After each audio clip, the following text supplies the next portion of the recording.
Hello student, आज हम discuss करेंगे construction of transformer and working of transformer. वो भी हमारा कौन सा होगा? Single phase transformer. A single phase transformer consist of a primary and secondary winding. जो हमारा सिंगल फेज ट्रांसफार्मर होता है उसके पास दो तरह की वाइंडिंग होती है। एक होती है प्राइमरी वाइंडिंग, दूसरी होती है secondary winding. Put on the magnetic core, जो हम मैग्नेटिक कोर में क्या होती हैं, रखी हुई होती हैं या प्लेस की जाती हैं। Both windings are magnetically connected. जो दोनों बाइंडिंग होती हैं वो मैग्नेटिकली कनेक्ट होती हैं, इलेक्ट्रिकली कनेक्टेड नहीं होती हैं। Both the type of bindings and magnetic core in the transformer is discuss below.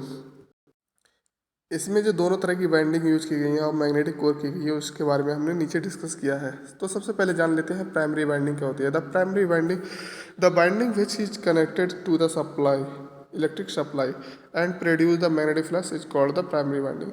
Primary winding हमारी वो होती है जो इससे हम इलेक्ट्रिकल सप्लाई देते हैं और वो क्या करती है, एक मैग्नेटिक फ्लक्स को प्रोड्यूस करती है, इसलिए हम इसे क्या कहते हैं, प्राइमरी बाइंडिंग। और दूसरा क्या है हमारा, magnetic core. The magnetic flux produced by the primary winding will be pass through this low reluctance path linked with secondary winding. A closed magnetic a closed magnetic circuit. The core is made up of lamination. जो हमारा magnetic flux produce होता है वो किससे होता है? Primary winding के द्वारा होता है। और जो हमारा जो प्राइमरी वाइंडिंग से मैग्नेटिक फ्लक्स जो प्रोड्यूस होता है वो हमारा पास होता है लो रिलेक्टेंस के थ्रू। किसके थ्रू? लो रिलेक्टेंस के थ्रू, और जो लिंक्ड होता है सेकेंडरी वाइंडिंग से, and create the magnetic close magnetic circuit, और एक वो क्लोज मैग्नेटिक सर्किट को बनाता है। The core is made up of lamination.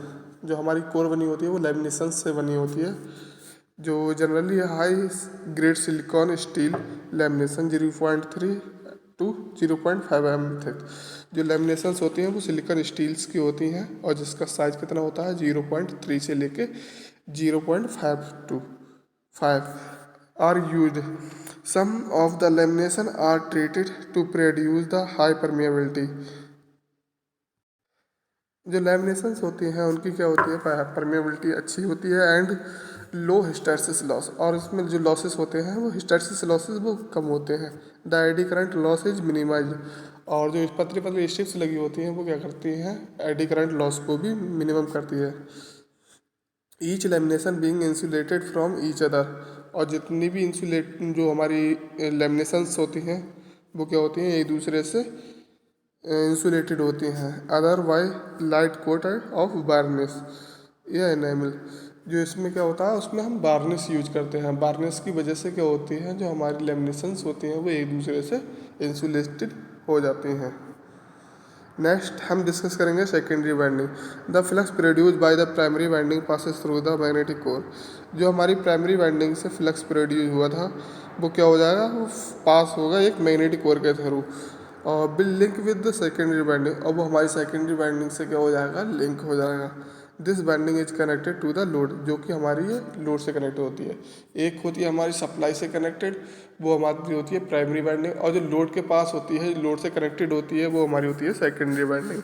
अब हम जान लेते हैं वर्किंग ऑफ ट्रांसफार्मर, कि हमारा ट्रांसफार्मर कैसे काम करता है। बहन primary winding of a transformer is connected with the AC supply. जब हम प्राइमरी वाइंडिंग को जब ट्रांसफार्मर की प्राइमरी वाइंडिंग को हम एसी सप्लाई से कनेक्ट करते हैं तो क्या होता है, then due to flow alternating current, तो उसमें क्या होगा, एक अल्टरनेटिंग करंट फ्लो होगा। आ मैग्नेटिक फ्लक्स और field is of alternating nature is develop which completes its path through the common magnetic core. तो उसमें क्या होगा, जो मैग्नेटिक फ्लक्स प्रोड्यूस होगा वो भी अल्टरनेटिंग नेचर का होगा, और वो क्या करेगा, मैग्नेटिक कोर में रोटेट करेगा।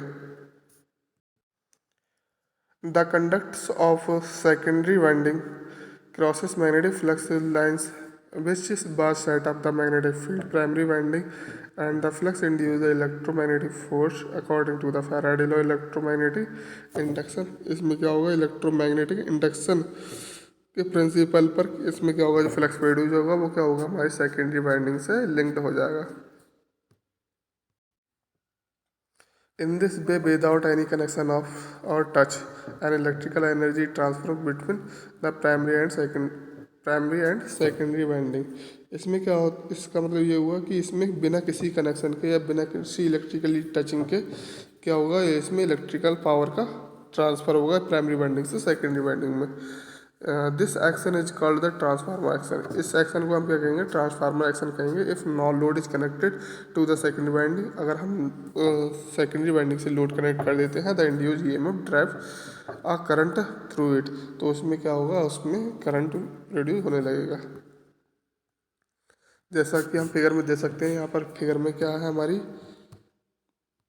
ये प्राइमरी वाइंडिंग है, ये सेकेंडरी वाइंडिंग है। हमने जैसे ही प्राइमरी वाइंडिंग को सप्लाई दी तो क्या होगा, इसमें अल्टरनेटिंग करंट फ्लो होगा, जिसकी वजह से इसमें एक फ्लक्स अल्टरनेटिंग नेचर का प्रोड्यूस होगा। वो फ्लक्स हमारी इधर सेकेंडरी वाइंडिंग से क्या हो जाएगा, लिंक हो जाएगा। अगर हम इस सेकेंडरी वाइंडिंग से अगर कोई लोड लगा देते हैं तो क्या होगा, इसमें करंट फ्लो होने लगेगा।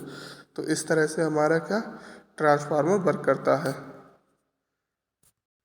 एक चीज़ और हम जान लेते हैं, वो क्या है, can DC supply be used for transformer. इसमें डीसी ट्रांसफार्मर में डीसी सप्लाई का यूज क्यों नहीं कर पाते, ये क्यों नहीं कर सकते। The transformer primary winding is connected to the DC supply. जैसे ही हम अगर डीसी सप्लाई से इसे कनेक्ट करते हैं, then the winding catches fire, तो वाइंडिंग क्या होगी, हमारी जल जाएगी। This is due to fact, ये एक फैक्ट होता है जिसके द्वारा ये जल जाती है। The absence of inductance and inductive reactance, it resistance is very low. इसमें क्या है, इंडक्टेंस की एब्सेंस होती है, जिसकी वजह से इसका जो रेजिस्टेंस की वैल्यू होती है वो बहुत कम होती है। हेंस इसकी वजह से क्या होता है, the value of current will be high, current की वैल्यू बढ़ जाती है, एंड बाइंडिंग कैचेस फायर, और बाइंडिंग के जलने के चांसेस रहते हैं। एडवांटेज ऑफ ट्रांसफार्मर, अब हम एडवांटेज देख ले रहे हैं। इट इज स्टैटिक डिवाइस, ये क्या है, स्टैटिक डिवाइस है। There is no movable part, इसमें कोई मूवेबल पार्ट नहीं होता। It and hence no tear and wear of it, इसमें ना तो कोई फटता है, ना इसमें कोई टूटता है ना फटता है। It requires very little care and maintenance, इसमें जो मेंटेनेंस की आवश्यकता होती है वो भी बहुत कम पड़ती है। नो अटेंशन, और ना ज़्यादा ध्यान रखना पड़ता है। Little attention is required for it operation, so it maintenance is cost low, इसकी मेंटेनेंस कॉस्ट भी लो होती है। इट्स लाइफ इज मोर, इसकी जो लाइफ होती है, इसका जो जीवन होता है वो बहुत ज़्यादा होता है। The voltage can easily stepped up and step down according to the requirement, जैसी हमें आवश्यकता होती है उसके अकॉर्डिंग हम इसका वोल्टेज कम या ज़्यादा कर सकते हैं। इट हैज़ हाई एफिशिएंसी, इसकी एफिशिएंसी अच्छी होती है। Transmission and distribution becomes cheaper as a result, aluminium और कॉपर इज शेप्ड।